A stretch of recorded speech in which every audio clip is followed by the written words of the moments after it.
Yun nga pala, may nag-chat sa group chat namin. Drinking fountain. Hindi lumalamig drinking fountain. Punta na natin, let's go. Ito nga pala chiniko, unang nakita ko dito, walang power kahit na naisaksak na yung niya, power supply, pero wala pa rin. Yan. Kaya issue niya, dapat umiikot yung pan yan eh. Saka may ilaw siya dapat. Chiniko yung outlet. Yun, mayroon naman siyang power.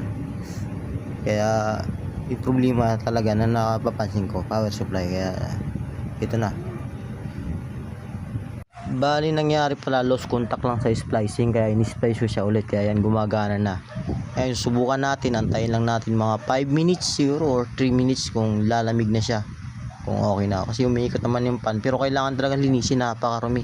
After 5 minutes binalikan natin, okay na, lamig na siya sobra, kaya okay na siya, goods na, pwede na siyang inuman malamig na tubig. Thank you.